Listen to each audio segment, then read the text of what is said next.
நன்றி. நல்லது சரபாசர், நீங்கள் கூறுங்கள். இதுவரைக்கும் எமது காமதுர் அவர்கள் நிறைய பலவாறான கருத்துக்களை கூறியிருந்தார்கள். அந்த வகையில் இவைகளை எவ்வாறு நீங்கள் காண்கிறீர்கள்? சற்று நம்ம 5 நிமிடம் அல்லது 10 நிமிடம் உரையாற்றுவதாக இருந்தால் நாம் நன்றாக இருக்கும் என்று நினைக்கின்றேன். நான் உண்மையிலே அது நல்ல கேள்வி, நல்ல ஒரு ஒரு ஒரு ஒரு முடிவுரையாக அமையட்டும். ஏனென்றால் உங்களுக்கு தெரியும், இந்த ராகுல் தேவர் அவர்கள் இன்று நான் சொன்னது போல ஒரு பிரபலியமான ஒரு கருத்துக்களை முன்வைத்ததன் காரணத்தினால், மக்களுடைய துன்பங்களை துயரங்களை அவர் முன்னெடுத்து வருவதனால், அவர்களுடன் சேர்ந்து பயணிப்பதனால், அவர் ஒரு புலம்பெயர் நாடுகளிலும் கூட அவரை பற்றி எல்லாரும் பேசுகிறார்கள். அவர் அந்த நிலையை அடைந்திருக்கிறார். அந்த ஒரு புதிய மாற்றங்களை ஏற்படுத்திக் கொண்டு வருகிறார். நான் சொன்ன போல புரட்சிக்காரர்கள் என்பது இப்படித்தான் மதத்துக்குள்ளிருந்து வருவார்கள், சமூகத்துக்குள்ளிருந்து வருவார்கள், அரசியலிருந்து வருவார்கள். அந்த வகையில் அவர் மதத்திலிருந்து வந்த ஒரு புரட்சிக்காரராக நான் பார்க்கின்றேன். என்னுடைய பல விஷயங்களையும் சொல்லப்படாவிட்டாலும் அவர் சொல்லாவிட்டாலும், அவர் உதாரணமாக இந்து மதத்தில் இருந்த பொழுது, இந்து மதத்திலே ஒரு பூசாரியாக மத குருவாக இருந்த பொழுது அங்கே பூஜை புனஸ்காரணங்களை செய்தவராக இருந்திருக்கிறார். அவர் ஒரு கேள்வி எழுப்பியிருக்கிறார். அதாவது அவருடைய சமயம் சம்பந்தப்பட்ட விடயங்கள் நாங்கள் இதிலே தலையிட முடியாது. அவர் வந்த காரணங்களை சொல்லுகின்ற பொழுது, அதாவது ஒரு பௌத்த அந்த விகாரைகளுக்கு நீங்கள் பாலை ஊற்றுகிறீர்கள், அந்த மணிக்கும் அந்த விக்கிரகங்களுக்கு பாலை ஊற்றுகிறீர்கள், ஆனால் அந்த பாலை மக்களுக்கு நன்மையாக எத்தனையோ குழந்தைகள் பால் இன்றி இருக்கிறார்களே, அவர்கள் கொடுக்கலாம் தானே, இது வீண் தானே என்றெல்லாம் அவர் கேள்வி எழுப்பியிருக்கிறார். அவர் புரட்சி என்பது, மத புரட்சி என்பது இது புத்தருக்கும் வருகிறது. சாதி தன்மைகளுக்கு எதிரான புரட்சி, மக்கள் சார்ந்த பிராமணிய ஆதிக்கத்துக்கு எதிரான புரட்சி என்று பல்வேறு புரட்சிகள். புரட்சிக்காரராக நான் அதை பார்க்கின்றேன். ஆகவே அதை அவர் விரும்பி இருக்க மாட்டார் அவருடைய கடந்த கால சம்பவத்தை சொல்வது. ஆனால் பௌத்த மதத்தை இந்து மதத்தை நாங்கள் வேறுபடுத்தி பார்ப்பது என்பதன் விட ஒரு ஒரு எதிர்வினையான விமர்சனம் அல்ல அது. அது அவருடைய கலாச்சாரம், பண்பாடு, அதை நாங்கள் மதிக்க வேண்டும். அதுதான் நாங்கள் முக்கியமான விஷயம். ஆனால் அவர் அந்த கேள்வி அதற்குள் எழுப்பி இருக்கிறார், அவர் இந்துவாயிருந்து. ஆகவே அது அவருடைய அந்த அணுகுமுறை, அந்த தர்மாவேசம், அவருடைய அந்த குரல் என்பது அவரை மதம் மாற்ற கூட செய்திருக்கிறது. ஆகவே அவ்வாறான முறைகளில் இருந்து நாங்கள் பல விதங்களை கற்றுக்கொள்கிறோம். மதங்களுக்குள் எல்லாவற்றுக்குள்ளேயும் சர்ச்சைக்குரிய விஷயங்களை பற்றி பேசுகிறவர்கள் சிக்கலுக்குள்ளாகிறார்கள் என்பது ஒரு விஷயம். ஆனால் அதையெல்லாம் தாண்டி மனிதத்தை பற்றி பேசுகிறவர்கள், மனிதர்களே ஒன்றிணைக்க வேண்டும், மனிதர்கள் எல்லாரும் சமமானவர்கள் என்ற விஷயத்தில் அவர் குறிப்பாக இந்த நவீனமானவர்களுடைய அந்த யூதனுக்கான ஒரு இறந்த சடலம் கொண்டு செல்லப்பட்ட போது அவர் எழுந்து நின்ற அந்த சம்பவத்தை அவர் மிக அழகாக போட்டு காட்டுவார். அதாவது இந்த ராகுல் தேர்தவர்கள். ஏனென்றால் அதிலே உள்ள அம்சம் என்னவென்று கேட்டால், மனிதம், ஆத்மா, அதாவது இறந்த பின்னாலும் சரி, ஒரு மனிதனுக்கு நான் மரியாதை செய்கிறேன் என்று அந்த இறந்த மனிதருக்கு அவர் ரசூலார் எழுந்து நின்றார்கள். அந்த எழுந்து நின்ற சம்பவத்தை சொல்லுகின்ற பொழுது, ஒரு மனிதனுக்கு, இறந்த மனிதனுக்கு கூட இவ்வளவு மரியாதை வழங்கினார்களே, அந்த பண்புகளை இவர்கள் போதித்தார்களே, ஆனால் இறந்த ஜனாசாக்களை நாங்கள் எவ்வாறு நடத்துகிறார்கள் என்ற ஒரு கேள்வி வருகிறது அல்லவா? இப்பொழுது அவர்கள் எரிந்த ஜனாசாக்களை வைத்தியசாலைகளிலே, மோச்சுவரிகளிலே, அதாவது அவர்களுடைய உடலை எடுப்பதற்கு காசு கொடுக்க முடியாமல், அவர்கள் புதைப்பதற்கு கொடுப்பது கூட சரியல்ல என்று சொல்லுகின்ற வகையிலே அது பிழையான விஷயம் என்று எதிர்த்து நின்று குரல் எழுப்புகின்ற பல ஜனாசாக்கள் என்று எரிக்கப்பட்டு போயிருக்கின்றன. ஆகவே இவ்வாறான ஒரு நிலை, நாங்கள் இறந்தவருக்கு நாங்கள் ஒரு டிக்னிட்டி, அதாவது ஒரு கௌரவத்தை வழங்க வேண்டும், அதுக்கான அடக்கத்தை செய்ய வேண்டும் என்று மற்ற சமூகம் செய்கிறது கூட ஒரு முன்மாதிரியாக எழுந்து நின்று பெருமானவருடைய வாழ்க்கை முறையை இந்த அவர்கள் பேசியிருக்கிறார். அதை இந்த தளத்திலே அவர் பேசி இல்லாவிட்டாலும் அந்த கௌரவத்தினை, ஒரு மனிதனுக்கு இறந்த பிறகும் கூட அவனுக்கு கௌரவம் உண்டு, ஏன்னா அவனுக்கு ஆத்மா இருந்தவனுக்குள்ளே அவன் அந்த உரியவன் என்ற ஒரு விஷயத்தை அவர்கள் ரசூல் அவர்கள் சொல்லியிருந்தார்கள், செய்து காட்டினார்கள். அந்த செய்து காட்டப்பட்ட நாங்கள் எங்களுடைய உடலங்களை, இன்று இறந்த உடலங்களை புதைக்க முடியாமல் எங்களுடைய கௌரவங்களை இழந்தவர்களாக, எங்களுடைய சடலங்களை, எங்களுடைய சகோதரருடைய தாய்மாருடைய, சகோதரருடைய தந்தைமாருடைய சடலங்களை அடக்க வேண்டியிருக்கிறது. இந்த நிலைமை மிகவும் துக்ககரமானது, துயரமானது. ஆகவே மன்னிக்க வேண்டும் நீங்கள் ஒரு சட்டத்திரணி, அரசியல் ஆய்வாளரும் கூட. இப்பொழுது எமது உச்ச நீதிமன்றத்தில் கூட முஸ்லிம்களை கொரோனா காரணம் எரிக்கும் ஜனாசாக்கள் விடையும் தோற்கடிக்கப்பட்டு விட்டது. அந்த வகையில் இதனை எவ்வாறு இனிவரும் காலங்களில் கையாள நீங்கள் கருதுகின்றீர்கள்? உங்களுடைய ஆலோசனை கூற முடியுமா எமது அரசியல்வாதிகளுக்கு குறிப்பாக? இதிலே நான் ஏற்கனவே சொல்லியிருந்தேன். இதுல குறிப்பாகவே இந்த விஷயத்திலே அரசியல் தான் அதிக அளவிலே, அந்த அளவுக்கு சமூக பிரச்சனையை முன்னெடுத்த போக்கிலே காணப்பட்ட அரசியலும் ஒரு குற்றம் சாட்டப்பட வேண்டிய விஷயம்தான். ஏனென்றால் இதிலே முதலிலே எந்த அரசியல் கட்சியும் வழக்க வைக்கவில்லை. நான் ஏற்கனவே சொல்லியிருந்தேன், இதிலே ஒரு கிறிஸ்தவர் அந்த வழக்கை வைத்திருந்தார் என்று. அது பிறகு முஸ்லிம்களும் சேர்ந்து கொண்டார்கள். அந்த காலம் சென்ற அவர்களுடைய மகன் கூட அந்த வழக்கை வைத்திருந்தார். மொத்தமாக 13 வழக்குகள் சொல்லப்பட்டன. பின்னர் இப்போது 12 இப்பொழுது 11 சொல்லப்படுகிறது. ஒருவேளை அவர் ஒருவர் அந்த வழக்கில் இருந்து வாபஸ் பெற்றுக்கலாம். ஆனால் மொத்தமாகவே அடிப்படையில் இந்த வழக்குகள் ஒன்றே தன்மையை கொண்டவை. இந்த அடிப்படை மனித உரிமை மீறலுக்கான ஒரு வழக்கு.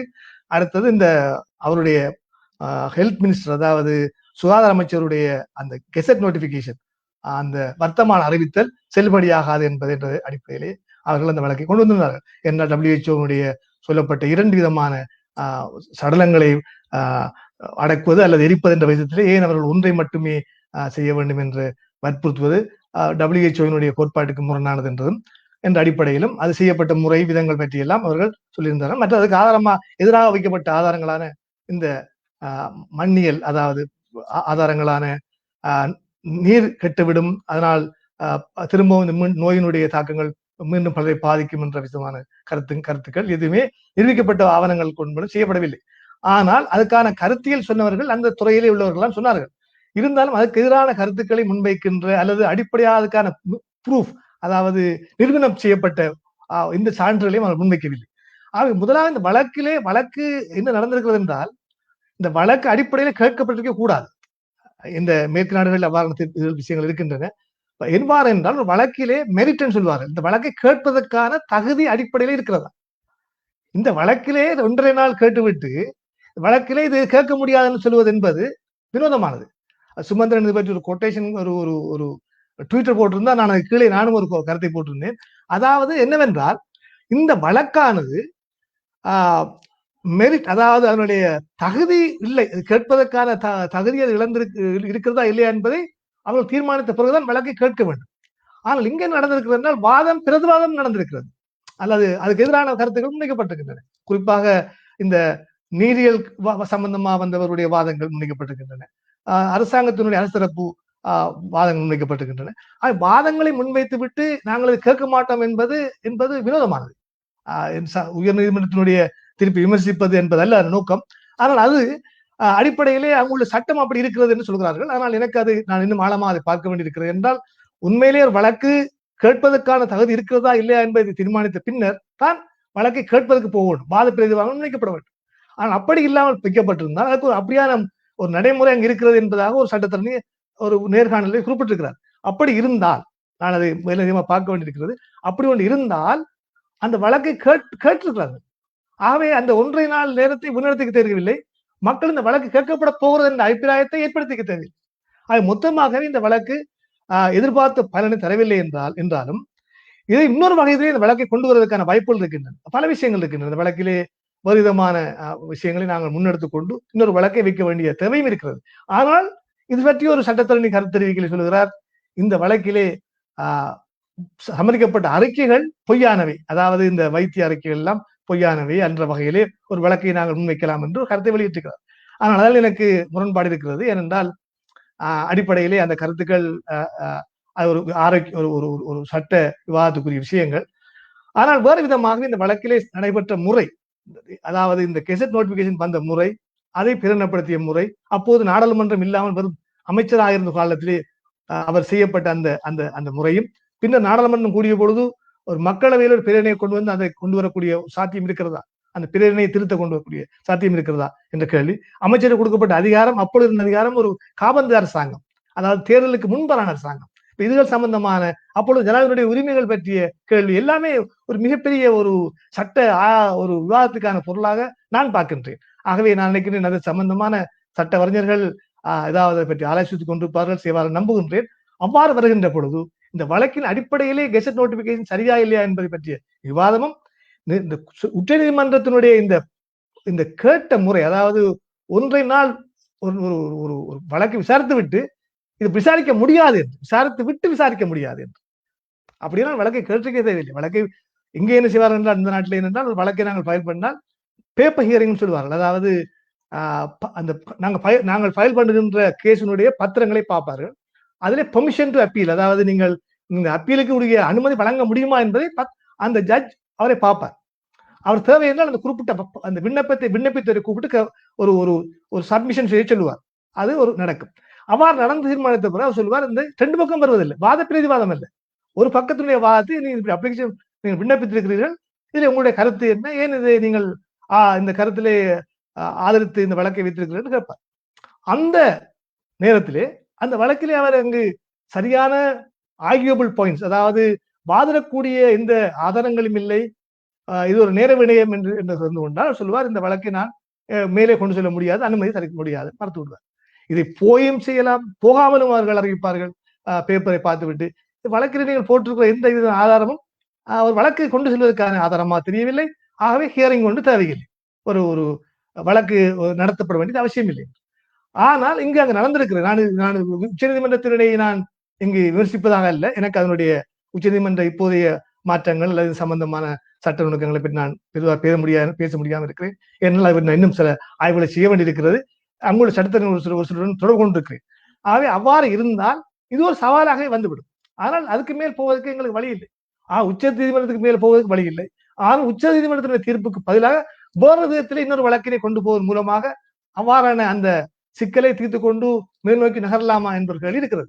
இது ஒரு பெரிய ஒரு கேள்வி. நான் நினைக்கிறேன் அங்குள்ள மிகச்சிறந்த சட்டத்தரணிகள் இதில் ஈடுபட்டிருக்கிறார்கள். அவர்கள் அதை ஒரு வேலையை முயற்சிப்பாக நம்புகிறேன். நானும் அதற்கான தொடர்புகளை ஏற்படுத்திக் கொள்ள விரும்புகிறேன். எனக்கு இதுவரையும் அந்த கடைசியா அந்த வழங்கப்பட்ட ஓர்டர், அதாவது அந்த கட்டளை, நீதிமன்ற கட்டளை கிடைக்கவில்லை. நான் அதை முயற்சி கொண்டிருக்கிறேன். அது ஒரு புறம். மற்றது இன்னொரு விஷயமா பார்க்கின்ற பொழுது நான் ஏற்கனவே சொல்லியிருந்தேன், அதாவது கருணாவினுடைய அழுத்தம் காரணமாக சாய்ந்தமருது உள்ளூராட்சி சபையினை நீக்கிய அந்த கெசட் நோட்டிபிகேஷன் வந்த பொழுது அவர் தன் தலையிட்டதாகவும் அது நீக்கப்பட்டதாகவும் ஒரு செய்தி வந்தது. நான் தான் அதை மஹிந்த ராஜபக்ச சொல்லி மாற்றிக்கொண்டேன். அவ்வாறு ஒரு கெசட் நோட்டிபிகேஷனை மாற்ற முடியும் அரசியல் ரீதியாக. ஏற்கனவே கொண்டு வந்த பவித்ரா அந்நியாட்சியினுடைய இந்த கெசட் நோட்டிபிகேஷனை இன்னொரு கெசட் நோட்டிபிகேஷனை கொண்டு வந்து மாற்றலாம் என்றால், இந்த வழக்கு நடந்திருக்க உண்மையை பார்க்க போனா, நான் ஏற்கனவே உங்களுக்கு சொல்லியிருந்தேன் சிக்கல் ஒன்று இருக்கிறது என்று சொல்லி, நான் பழைய நிகழ்ச்சி ஒன்றிலே இந்த வழக்கு வைப்பதன் ஊடாக நாங்கள் எதிர்பார்த்த முடிவு நடக்குமா என்பது ஒரு கேள்வி இருந்தது. ஏனென்றால் அவர்களுக்கு இலகுவாக போய்விட்டது. இந்த கெசட் நோட்டிபிகேஷனை கேன்சல் பண்ணுகிற வாய்ப்பை விட்டுவிட்டு இவர்கள் எல்லாம் வழக்கு வைத்து விட்டார்கள். அதிலே அவர்கள் போய் கொண்டிருக்கிறார்கள். அவர்கள் என்ன நடக்கிறதோ பார்ப்போம் என்று அவர்களும் இருந்து விட்டார்கள். நாங்களும் வழக்கு வைத்திருக்கிறோம், வழக்கு வென்று விட்டால் எங்களை நாங்கள் அடக்கிக் கொள்ளலாம் என்று நாங்கள் இருந்து விட்டோம். ஆகவே எங்களுக்கும் ஒரு ஹோப் இருந்த, வழக்கு வெல்லும் என்ற நம்பிக்கை இருந்திருக்கலாம். அதுக்கான ஆதாரங்களை நாங்கள் வைத்தவர்கள் சட்டத்தரணிகள் அதை வாதாட்டார்கள், அவர்கள் நம்பியிருக்கலாம். அதுபோல பரவலான முஸ்லீம் அபிப்பிராயம் அப்படி இருந்திருக்கிறது. அதே நேரத்திலே அரசாங்க தரப்பை பொறுத்தவரை இவர் வழக்குக்கு போய்விட்டார்கள். வழக்கு போனவர்கள் வழக்கினுடைய முடிவை பார்த்து விட்டு வரட்டுமே. அவர்கள் வழக்கென சொல்லுவது அவர்கள் அதை நாங்களும் சொல்லிக் கொள்ளலாம். உயர் நீதிமன்றமே தீர்மானித்து விட்டதப்பா, அவர்கள் தீர்மானித்தானே 20 திருத்தத்தை நாங்கள் மாற்றியிருக்கிறோம். அவர்கள் தீர்மானித்தானே நாங்கள் 56 நாள் அமைச்சரா பிரதம மந்திரியா இருந்த எங்களுடைய மஹிந்த ராஜபக்சை நாங்கள் நீக்கிறோம் என்றெல்லாம் உயர் நீதிமன்றத்தின் மீதான ஒரு நம்பிக்கை இருந்தது. அந்த நம்பிக்கை அல்லது அதனுடைய செயற்பாடு குறித்து ஒரு அபிப்பிராயம் இருந்தது. அந்த அபிப்பிராயம் இப்பொழுது மாற்றமடைகிறது. என்ன, இந்த நீதிமன்றங்கள் கூட அரசு சார்பாக நடந்து விட்டதா அல்லது சிங்கள பௌத்த பேரினவாதத்தினுடைய நிகழ்ச்சிகளை கொண்டு வந்து விட்டார்களா என்ற கேள்விகளை எழுப்புவதன் மூலமாக வெறுமனே நாங்கள் சில கன்ஸ்பிரசி தியரி சொல்வார் ஆங்கிலத்திலே, அதாவது சூழ்ச்சி கோட்பாடுகளை உருவாக்கி கொண்டு நாங்கள் கருதி கொண்டிருக்கிறோம். அது பிழையான ஒரு கருத்து நினைக்கிறேன். ஏன்னா நீதிமன்றம் என்பது நீதிமன்றத்தினுடைய சட்டத்தின் மூலமாகத்தான் நாங்கள் சவால்களை முன்னெடுக்க வேண்டிய ஒழிய நீதிமன்றம் அந்த பக்கம் சார்ந்து விட்டது இந்த பக்கம் சார்ந்து விட்டது என்று தேவைப்பட்டால் அது எங்களுக்கு சார்பாக இருக்கிறது, தேவைப்படாவிட்டால் எங்களுக்கு சார்பு இல்லை, தேவைப்பட்டால் அது நீதியை செய்கிறது, தேவைப்படாவிட்டால் அது செய்யவில்லை என்ற கருத்துக்களை நாங்கள் உள்வாங்கிக் கொள்ளக்கூடாது. அது இலகுவாக நாங்கள் வாங்கிக் கொள்வோம். அந்த மாதிரி கருத்துக்களை எங்களுக்கு திரிக்கப்பட்டுவிடும். அதில் நான் கவனமாக இருக்க வேண்டும். ஆகவே நான் சட்ட ரீதியான அமைப்பை பிழை சொல்லவில்லை. அது சம்பந்தமாக எங்களுக்கு சட்டத்தர என்ற வகையில் மட்டுமல்ல, அதுக்கு அப்பாலும் பார்க்கின்ற பொழுது நியாயமாக யோசிக்க வேண்டும், நேர்மை தன்மையோடு யோசிக்க வேண்டும். ஆனால் மிக முக்கியமாக இந்த கெசட் நோட்டிபிகேஷனை இப்பொழுது உங்களுக்கு தெரியும், அலி சப்ரி அவர்கள் நீதி அமைச்சராக இருக்கிறார். இந்த வழக்கில் முடிவெற்று விட்டன. இப்பொழுது எந்த வழக்கும் இல்லை. இப்பொழுது ஏன் மீண்டும் அரசாங்கத்திடம் நெருங்கி இந்த கெசட் நோட்டிபிகேஷனை நாங்கள் ஏன் மாற்றி அமைக்க முடியாது? இதுதான் இப்பொழுது உள்ள கேள்வி. இதை செய்வதற்கான அழுத்தத்தை எப்படி செய்வது? இதை ஒரு போராட்டகரமாக செய்ய வேண்டும், மக்கள் எழுச்சியாக செய்ய வேண்டும், அல்லது பார்லமெண்டத்தில் இருக்கின்ற இந்த எங்களுடைய முஸ்லிம் பிரதிநிதிகள் அவர்கள்தான் 20 திருத்த சட்டத்துக்கு அழைக்காமலே வாக்களித்தவர்கள் சொன்னார்கள் அல்லவா, நாங்கள் போய் வாக்களித்திருக்கிறோம் என்று. அப்பொழுது நான் சொன்னேன், இடுக்கண் வருங்கால் நகர், அதனால நாங்கள் துன்பம் அழைக்கிற போது அவர்களுக்கு போய் நாங்கள் என்ன அவர்கள் எங்களுக்கு இழுக்கணும் செய்தால் நாங்கள் நன்மை செய்து விட்டோம், அவர்கள் எங்களுக்கு அதுக்கான நன்மையை எங்களுக்கு செய்வார்கள் என்று எதிர்பார்த்தோம். ஆனால் அது நடக்கவில்லை என்றால் நாங்கள் அதிலே முயற்சிக்க வேண்டும். இப்பொழுது நாங்கள் அவர்களிடத்திலே செல்ல வேண்டும், இந்த விஷயத்தை அழுத்த திருத்தமாக சொல்ல வேண்டும் என்ன ஒரு மாற்றம் காணப்பட்டது. உங்களுக்கு தெரியும், ஜனாதிபதி அவர்களுடைய சொன்னதாக ஒரு செய்தி வந்தது, ரிஸ்வி அவர்கள் சொன்னதாக ஒரு செய்தி வந்தது. அது பிறகு இன்னொரு முஸ்லீம் இயக்கம் ஒன்று அது சம்பந்தமாக கடிதங்கள் சிங்களத்தில் எழுதியதாச்சு. இது வந்தது பொதுவாகவே ஒரு செய்தி மிக பரவலாகவே வந்தது. இது அனுமதிக்கப்பட்டிருந்தது. பின்னர் கொஞ்ச காலத்துக்கு பிறகு செய்தி அது அனுமதிக்கப்பட்ட செய்தியை கேட்டு எல்லாரும் நாங்கள் புலகாங்கிதம் அடைந்து கொண்டு ஆறுதல் அடைந்து கொண்ட நேரத்திலே அந்த செய்தி எப்படி வந்தது என்பது இப்போது கேள்வியாக இருக்கிறது என்றால் அந்த செய்தியை வலுப்படுத்தி சொன்னார்கள். அதாவது மன்னிக்கவும், இந்த சாமல் ராஜபக்ச அவர்கள் சொன்னார், மஹிந்தானந்த சொன்னார், இன்னொரு எம்பி மினிஸ்டர் ஆஃப் பவர், அந்த அவர் அப்படியான பல பேர் சொன்னார்கள். வெளிப்படையாக அவர்கள் ஒத்துக்கொண்டார்கள். ஆனால் இன்று என்ன சொல்லுகிறார்கள்? இன்று ஒரு தினமே கதைக்கிறார்கள். இப்பொழுது இந்த நிலைமையிலே நாங்கள் மீண்டும் தவிர்க்க முடியாமல், ஏனென்றால் இன்று நாங்கள் ஒரு சிறுபான்மை சமூகமாக இருக்கிறோம். எங்களுடைய உரிமைகளை மறுப்பதற்கான பல அழுத்தங்கள் அவர்களுக்கு பௌத்த பேரினவாத சக்திகளிடம் இருக்கலாம். அந்த சக்திகள் அதை தடை செய்யக்கூடிய பலம் பொருந்தியதாக இருக்கலாம். ஏனென்றால் அவர்கள் அந்த அரசியலை அவ்வாறான ஒரு முனைப்புடன் முன்னெடுத்ததையும் நாங்கள் மறந்துவிட முடியாது. அந்த நிலையிலே நாங்கள் இதை அணுகுவதிலே மிக முக்கியத்துவமாக சாணக்கியமாக செயற்பட வேண்டிய தேவை இருக்கிறது. அதாவது இப்பொழுது நாங்கள் அவர்களிடம் திரும்பி செல்ல வேண்டும். அவர்கள் இதை ஒரு வர்த்தமான அறிக்கையின் மூலமாக மாற்றி அமைப்பாளர்களாக இருந்தால் மாற்றி அமைக்க வேண்டும். அதாவது இந்த புதைப்பதற்கான எங்களுடைய ஆப்ஷனை, அதாவது எங்களுக்கு அனுமதிக்கப்பட்ட அந்த இதை தருவதற்கு நாங்கள் முயற்சிக்க வேண்டும். அது மாத்திரமல்ல, இந்த வைத்தியர்களுடைய அறிக்கை எதுவுமே நிரூபிக்கப்படாத விஷயங்கள். அது சம்பந்தமாக தென்னாப்பிரிக்காவில் கூட இந்த மாதிரி பிரச்சனை வந்திருக்கிறது. தென்னாப்பிரிக்காவில் கூட அதில் அவர்கள் எவ்வாறு செய்வது என்பது சம்பந்தமான, அதாவது இந்த கேள்வி வந்திருக்கிறது. தண்ணீர் கட்டுவிடும் என்ற பிரச்சனை அங்கு ஒரு கேள்வியா வந்திருக்கிறது. தென்னாப்பிரிக்க அரசு கூட இது சம்பந்தமான விஷயங்களில் கையாண்டிருக்கிறது. அவர்கள் கையாண்ட முறையை நான் அவர்களுக்கு அனுப்பியிருந்தேன். சில நண்பர்களுக்கு அங்கு இலங்கைக்கு அனுப்பியிருந்தேன், சில தெரிந்த தொடர்புகளுக்கு அனுப்பியிருந்தேன். அந்த முறையிலே கூட அவர்கள் எவ்வாறு அதை கையாளலாம் என்பது சம்பந்தமாக இந்த கொங்கிரீட் பண்ணப்பட்ட சுவர்களை அமைப்பது, அந்த இதுகளை சுற்றி, அதாவது மையவாடியை சுற்றி அமைப்பது, மற்றும் புலிகள் மற்ற சம்பந்தமான தூரங்கள் 2.5 மீட்டர், அப்படி பல விஷயங்களை அவர்கள் பேசியிருக்கிறார்கள். அவை கூட ஆரோக்கியமா எங்களுக்கு பாதிக்கக்கூடிய நிலைமையில் இருக்கின்றது. இப்ப இவ்வாறான ஆதாரங்களை முன்வைத்து மீண்டும் நாங்கள் அரசியல் ரீதியாக அவர்களை, அரசாங்கத்தை அணுகி அவர்களிடம் நாங்கள் கேட்க வேண்டும். இந்த முறை நீங்கள் அணுகின்ற பொழுது நான் ஏற்கனவே சொல்லியிருந்தேன், ஒரு கோஆர்டினேட்டட் எஃபர்ட், உங்களுடைய ஒரு எல்லாருமே சேர்ந்து முஸ்லீம் அமைப்புகள் மட்டுமல்ல, அப்பால் சென்று இன்று எங்களுக்கு ஆதரவாக கதைக்கின்ற, உங்களுக்கு தெரியும், மட்டக்களப்பில் ஒரு சாணக்கியன் நம்பி கூட கைத்திருக்கிறார். இவர்களை போன்றவர்கள், இவ்வாறான சக்திகள் ஆதரவானவர்களையும் நீங்கள் எடுத்துக்கொண்டு அவர்களுடைய ஆதரவை பகிரங்கமாக பெற்றுக் கொள்ளக்கூடிய வகையிலே இது ஒரு திரட்சி பெற்ற ஒரு கோரிக்கையாக, முழு சமூகத்தினுடைய கோரிக்கையாக, எங்களுடைய நாடாளுமன்ற உறுப்பினர்களுடைய கோரிக்கையாக, எங்களுடைய முஸ்லீம் சமூக அமைப்புகளுடைய ஒன்றுபட்ட கோரிக்கையாக, முஸ்லீம் மக்களுடைய சிவில் அமைப்பு கோரிக்கையாக ஜனாதிபதியை சந்திப்பதற்கான அல்லது அவர்களுடைய பார்லமெண்டத்தில் உள்ள முக்கியமான அமைச்சர்களை சந்திப்பதற்கான வழிமுறையை கண்டுபிடித்து அவர்களிடம் போய் இது வேண்டுதலாக செய்ய வேண்டும். இல்லாவிட்டால் ஒரு பாரிய போராட்டத்தை, மக்களுடைய புரட்சி என்பது முக்கியமானது, அந்த போராட்டத்தை முன்னெடுக்க வேண்டும். உலகத்தினுடைய பார்வை அவர்கள் மீது திரும்பலாம். அவர் திரும்புகின்ற பொழுது கூட அவர்கள் அதற்கான முயற்சி செய்யலாம். நான் கேட்டேன் சில இடத்திலே, ஏன் நீங்கள் ஒரு இஸ்லாமிய நாடுகளை பொறுத்த வரைக்கும் நீங்கள் அவர்களிடத்திலே உதாரணமா ஒரு சின்ன சம்பவத்தை சொல்லிக் கொள்ளலாம். என்னவென்றால், ஜனாதிபதியுடைய விசாரணை கூட நடைபெற்றுக் கொண்டிருக்கிறது. அதிலே ரிஷாத் பத்ருதீன் அவர்கள் வாக்குமூலம் அளித்திருக்கிறார். அந்த வாக்குமூலத்தில் ஒரு செய்தியை சொல்லுகிறார். அது முக்கியமான செய்தி, அதுதான் நீங்க சொல்ல வேண்டியிருக்கிறது. அதிலே சொல்லுகிறார் அவர், ஜெனீவாவிலே மனித உரிமை தீர்மானம் மேற்கொள்ளப்பட்ட பொழுது அது இலங்கைக்கு எதிராக தீர்மானம் மேற்கொள்ளப்பட்டு இருந்தது. அந்த நேரத்திலே நான் மேற்கொள்ள அவர்கள் வாக்களிக்க இருந்தார்கள்.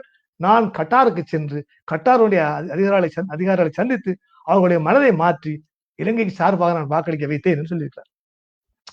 இதை ஏன் நான் சொல்கிறேன் என்றால், கட்டார் அரசை மாற்றி இலங்கைக்கு சாதகமான ஒரு ஐக்கிய நாடு சபையினுடைய ஒரு அங்கமான மனித உரிமை சங்கத்தினுடைய தீர்மானத்தை மாற்றி அவர்கள் ஆதரவாக இலங்கைக்கு அளிப்பதற்கான ஒரு மனமாற்றத்தை ஏற்படுத்தக்கூடிய பலம் பெருந்தியதாக கருதுகின்ற ரிஷாட் பத்ருதீன் போன்ற அமைச்சர்கள் இப்பொழுது ஏன் இந்த அரபு நாடுகள் மூலமாக இந்த தீர்மானத்தை மாற்றுவதற்கான எந்த முயற்சி இருக்கிறார்கள் கேட்க வேண்டியிருக்கிறது. இதே போலவேதான் ரிஷிமுப்தி அவர்கள் ஜெனீவாவுக்கு சென்றார். இந்த ஜெனீவாவிலே இந்த மாநாடு சம்பந்தமாக அரபு நாடுகளுடைய ஆதரவை பெறுவதற்காக, அரபு மொழியிலே கதைப்பதற்காக, இலங்கையிலே முஸ்லிம்கள் பாதிக்கப்பட்டிருக்கிறார்கள், புலிகளால் பாதிக்கப்பட்டிருக்கிறார்கள், அந்த பிரச்சனைகளை முன்னெடுப்பதற்காக அவர் சென்றிருக்கிறார். அதெல்லாம் போய் அந்த காலகட்டத்திலே ஒரு லொபிங், அதாவது அவர்களுக்குள்ளே சென்று தங்களுடைய இலங்கை அரசு சார்பான கருத்துக்களை முன்னெடுத்து அவற்றிலே வெற்றி கண்டிருக்கிறார்கள். ரவுஃப் ஹக்கீம் அவர்கள் சென்றிருக்கிறார். இவர்கள் எல்லாம் இன்று அந்த அரசுக்கு முட்டுக் கொடுத்து அந்த அரசினுடைய செயற்பாடுகளிலே அதனுடைய செல்வாக்கு செலுத்துவர்களாக உலகத்தினுடைய கருத்துக்களை மாற்றுகின்ற அரபு நாடுகளுடைய கருத்துக்களை மாற்றுகின்ற அவ்வளவு திராணி படைத்தவர்களாக இருந்தவர்கள் இன்று ஏன் வெறும் ஒன்றுமே செய்ய முடியாமல் மாறிவிட்டார்கள்? இது பெரிய ஒரு கேள்வியா இருக்கிறது. ஏன் இவர்கள் எல்லாம் முன்னெழுந்து திரும்பவும் இந்த பாருங்கள், இப்போது ஹிஸ்புல்லா பாருங்கள், ஒரு பல்கலைக்கழகத்தை கட்டுகின்ற அளவுக்கு நிதி பெற்ற அளவுக்கு அவர் சவுதியிலே தொடர்பு இருக்கிறவருக்கு அவருடைய தொடர்புகள் எங்கே? இப்போ அவர்கள் ஏன் இதை செய்ய முடியும்? அரசாங்கம் அந்த பல்கலைக்கழகத்தை எடுக்க போறது சொல்றார்கள். அது ஒரு பக்கம் இருக்கட்டும். இன்று ஐக்கிய கட்சியில் இருப்பவரை அவருக்கு எதிராக செயற்படுகிறார். சரியா சட்டத்தை பற்றி மல்கம் ரஞ்சித் கதைக்கிறார். மல்கம் எதிராக கதைக்கிறார். ஆகவே மல்கம் ரஞ்சித் இப்போது எங்கே நிற்கிறார்? கிறிஸ்தவ உலகத்தினுடைய நிகழ்ச்சிகள் என்ன? அது ஒரு பக்கம் வந்து கொண்டிருக்கிறது. பௌத்த அடிப்படைவாதிகளுடைய நிகழ்ச்சிகள் என்ன? அது ஒரு பக்கம் பிரச்சனையா இருக்கிறது. இது எல்லாவற்றுக்கும் சொல்லப்படுகின்ற ஆதாரம் முஸ்லிம் அடிப்படைவாதிகள். இந்த ஒரு ஆதாரத்தை, இந்த விஷயத்தை வைத்துக் கொண்டு நாங்கள் ஒரு பல்முனை தாக்கலுக்கு உள்ளாக்கப்பட்டிருக்கிறோம். பல்முனை தாக்குதலுக்கும் நாங்கள் ஒரு நொந்து போன சமூகமாக இருக்கிறோம். நாங்கள் இதிலிருந்து விடுபடுவது எப்படி என்றால், மிக சாமர்த்தியமாக இதில் தப்புவதற்கான வழி, இது மிக சாமர்த்தியமாக எதிர்கொள்வதற்கான வழியை நாங்கள் கையாள வேண்டும். அந்த வகையிலே இன்றைய அரபு நாட்டிலே நாங்கள் விட்டுவிட முடியாது. ஏனென்றால் அரபு நாட்டிலே குறிப்பாக என்ன சொல்கிறேன் என்றால், கோயிலில் இருக்கின்ற ஒரு சட்டத்தரணி, அராபிய சட்டத்தரணி அவர் இன்று இந்தியாவில் நடக்கின்ற முஸ்லிம்களுக்கான ஒடுக்குமுறைக்கு எதிராக ஜெனீவாவிலே ஒரு மகஜரை முன்வைத்திருக்கிறார். உங்களுக்கு தெரியும், மியான்மரிலே முஸ்லிம்கள் பாதிக்கப்பட்ட பொழுது மாலியிலே இருக்கின்ற ஒருவர் ஒரு மாலி அரசாங்கத்திலே அவர்கள் வழக்கை வைத்திருந்தார்கள். அதாவது அங்கே போர் கிரைம்ஸ், அதாவது யுத்த குற்றம் நடைபெற்றது என்று. அதாவது உலகத்தில் இருக்கிற சகோதரத்துவமான பண்பியலின் காரணமாக அங்குள்ள முஸ்லிம்கள் ரோஹிங்காவிலே பாதிக்கப்பட்ட பொழுது எங்கேயோ ஒரு ஆப்பிரிக்க நாட்டிலே இருக்கிற ஒருத்தர் போய் ஹியூமன் ரைட்ஸ்லேயே, அதாவது இன்டர்நேஷனல் சர்வதேச கிரிமினல் கோர்ட், அதாவது சர்வதேச குற்றவியல் நீதிமன்றத்திலே வழக்கு வைக்கிறார். யாருக்காக? ரோஹிங்க முஸ்லிம்களுக்காக. இவர்களுக்கும் அவர்களுக்கும் இன ரீதியான தொடர்பு இல்லை, மொழி ரீதியான தொடர்பு இல்லை. இஸ்லாம் இருக்கலாம், ஆனால் அவருடைய அந்த உணர்வு, பாதிக்கப்பட்ட மக்களுக்கான நீதியை பெற்றுக் கொடுக்க வேண்டும் என்ற உணர்வு காரணமாக அவர் அந்த வழக்கை வைத்தார். அதனால அந்த பெண்மணி பேர் அவர் வந்து விசாரணைக்காக வந்திருந்தார். இந்த சர்வதேச நீதிமன்றத்திலே ஹேகுக்கு வந்திருந்தார். ஆகவே அது போலவே இந்த எங்களுடைய ரிஷாட் பத்ரி சொன்னார், நான் ஒரு நாளிலே சென்று அவருடைய தீர்ப்பை, அவருடைய நிலைப்பாட்டை மாற்றி இலங்கைக்கு ஆதரவாக வாக்களிக்க வைத்தேன் என்று. எப்படி பெரிய சாதனை அது! சாதாரண சாதனையா? மகாபெரிய சாதனை. உலக நாடுகள் கூடிக்கொண்டிருக்கின்றன. ஜெனீவாவில் தீர்மானம் நிறைவேற்றிருக்கிறார்கள். அமெரிக்காவினுடைய மிக அனுசரணையான நாடுகளாக இருக்கின்ற, அதாவது அரபு நாடுகள் எல்லாம் பொதுவாகவே அமெரிக்கா அனுசரணையானவர்கள் தான். ஏதோ விதத்தில் அவருடைய ஆயுதம் வாங்குவார்கள், அவருடைய தொடர்பு வைத்திருப்பவர்கள், ட்ரேடிங், அதாவது வியாபாரம் செய்பவர்கள் எல்லாம் இருந்து கூட அவருடைய மனதை மாற்றக்கூடிய வாய்ப்பு அவருக்கு இருந்திருக்கிறது. கட்டாருடைய ஆட்சியிலே உள்ள அதிகாரத்தில் உள்ளவர்களுடைய மனநிலையை மாற்றி தங்களுக்கு சாதகமான தீர்ப்பை, நாட்டுக்கு சாதகமான தீர்ப்பை நாட்டின் அடிப்படையில் அவர் செய்திருக்கிறார். இவ்வாறு செய்த இந்த விதமான விஷயங்களை அவர் என்னை சொல்லுகிறார். இந்த விசாரணை போது சொல்லியிருக்கிறார். இவ்வாறெல்லாம் இருந்தவர்களுடைய பலம் எங்கே போய்விட்டது? ஏன் இவர்கள் எல்லாம் முதுகெலும்பு, இவர்கள் ஏன் இப்பொழுது ஒரு பலமாக இல்லை? ஏன் இவர்களால் எதுவும் செய்ய முடியாமல் இருக்கிறது? இப்பொழுதுதான் நாங்கள் எங்களுடைய பலத்தை, நாங்கள் சிறுமையா இருக்கலாம், கடை சிறுதானம் காரம் பெரிது என்று எங்களுடைய பலத்தை நாங்கள் காட்ட வேண்டிய சில இருக்கிறது. அதனால் உலக நாடுகள் குறைந்தது ஒரு கண்டனத்தையோ தெரிவிக்கலாம். நான் சொன்னேன், என் சட்டத்தரணி இந்தியாவிலே நடக்கின்ற பசுவதை முஸ்லிம்களுக்கான அடக்குமுறை சம்பந்தமா ஒரு வழக்கை வைத்திருக்கிறார். கோயிலில் இருக்கிற லோயர், ஒரு கோயில் சட்டத்தரணி செய்திருக்கிறார். ஏன் நான் சொல்லுகிறேன், அவ்வாறான விஷயங்களை செய்வதற்கான சர்வதேச ரீதியான பலம் பொருந்திய அரபு நாடுகளுக்குள்ள நாங்கள் உள்ளாக வேண்டும். அதுக்கான தொடர்புகளை ஏற்படுத்த வேண்டும். எத்தனை பேர் அப்படி செய்திருக்கிறார் தெரியவில்லை. இதுவரையும் நான் ஒரு அரபு மொழியில் எழுதப்பட்ட ஒரு ஒன்றையும் காணவில்லை. சென்ற முறை தர்கா தவன் பிரச்சனையின் போது அரபு மொழியிலே வந்தது. எப்படி இணைக்கப்பட்டிருக்கிறது, வேறு வழியிலே முஸ்லிம்களை அடிக்கிறார்கள் எல்லாம் வந்தது. இப்பொழுது சம்பந்தமா ஒரு அரபு மொழி வரவில்லை. ஒரு நான் காணாமல் இருக்கலாம். இது சம்பந்தமான அரபு மொழியிலான ஒரு வந்திருந்தால் அது பரவலாக அரபு சமூகத்துக்குள் போகும்.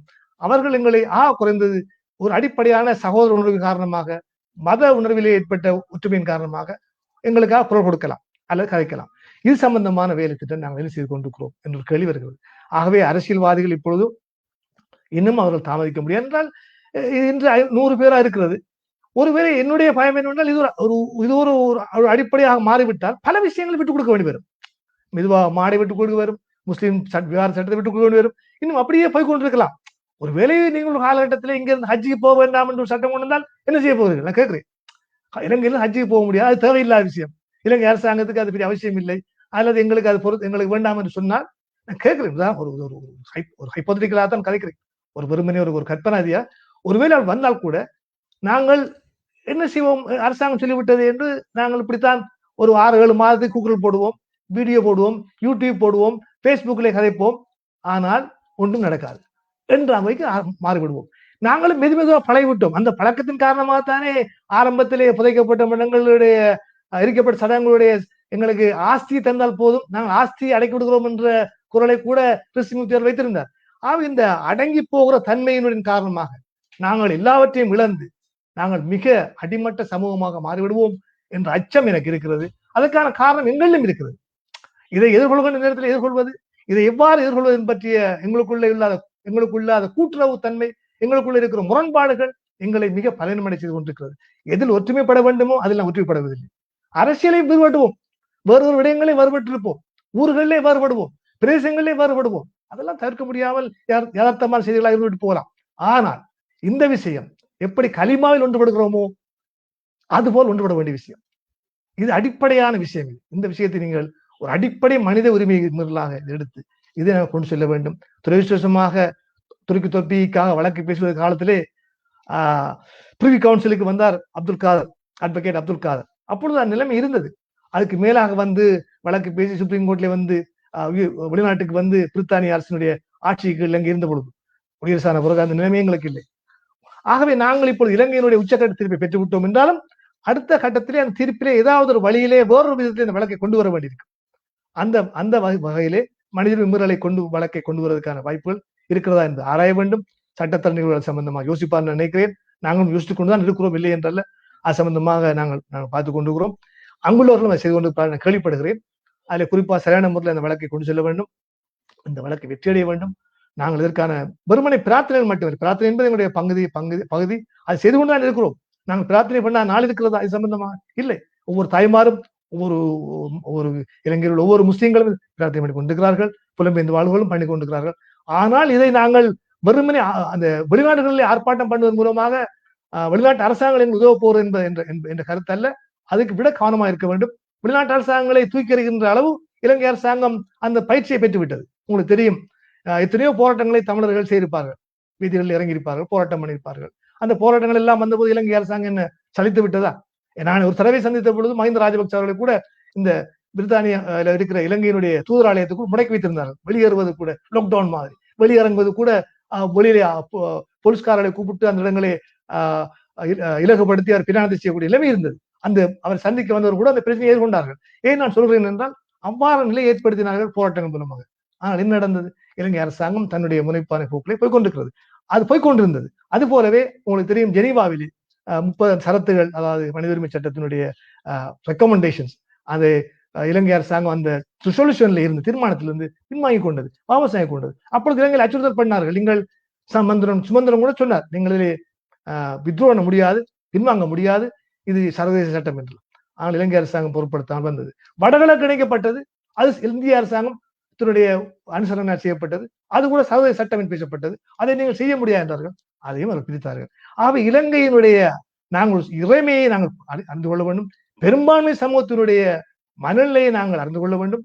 அந்த நிலையில நாங்கள் அதற்கான உபாயமாக எவ்வாறு அதை அணுகுவது என்பது உணர்ச்சி வசப்பட்ட அல்ல, அறிவுபூர்வமாக அணுக வேண்டும். அதான் முக்கியமானது. உணர்ச்சி வசப்படுவது என்பது சாதாரணமான விடயம். அது எங்களுக்கு வருகிறது. ஏனென்றால் நாங்கள் ஒரு பாதிக்கப்பட்ட நிலையில் இருந்து கொண்டிருக்கிறோம். நாளை உங்களுடைய சகோதரரா, என்னுடைய தகப்பரா, யார் நாளை எரிக்கப்பட போகிறார்கள், சாம்பலாக போகிறார்கள் என்ற கவலை எங்கள் எல்லோருக்கும் இருக்கிறது. ஆகவே அந்த நிலையில் நாங்கள் யோசிக்கிறோம். அதையும் விடுத்து அப்பால் இதை ஒரு இன்டெலெக்சுவல், ஒரு அறிவுபூர்வமான வகையில் நாங்கள் இதை எவ்வாறு செய்வது என்பதற்கு நான் சொன்னது போலவே உள்ள வழிமுறைகளை பின்பற்ற வேண்டும். நாங்கள் தொடர்ந்து போராட வேண்டும். நிச்சயமாக மக்கள் போராட்டம், அவர் நியாயமான போராட்டம் வெற்றி அளிக்கும் என்று நான் நம்புகின்றேன். நிச்சயமாக பலவான கருத்துக்களை கூறினீர்கள். நாங்களும் முயற்சி செய்வோம், அனைவருமாக முயற்சி செய்வோம். நல்லது. நிகழ்ச்சியை நம்ம முடித்துக்கும் நேரம் நெருங்கிவிட்டது. சுமார் 2 மணி நேரம் நாம் கலந்துரையாடிவிட்டோம். அந்த வகையில் நான் உங்களுக்கு நேர்கள் சார்பாகவும் மக்கள் சார்பாகவும் நன்றிகளையும் கூறிக்கொள்கின்றேன். ஜஸாக்கல்லாஹ். அஸ்ஸலாமு அலைக்கும். நன்றி. நல்லது நேர்களே, அவ்வாறே மை சேனல் மற்றும் நவாஸ் தாவூத் போன்ற எனது முகநூல் பக்கங்களில் நிகழ்ச்சியை கேட்டுக்கொண்டிருக்கும் அனைவருக்கும் நன்றிகளை கூறிக்கொள்கின்றேன். மீண்டும் நிகழ்ச்சியோடு சந்திக்கும். அஸ்ஸலாமு அலைக்கும். ஜஸாக்கல்லாஹ்.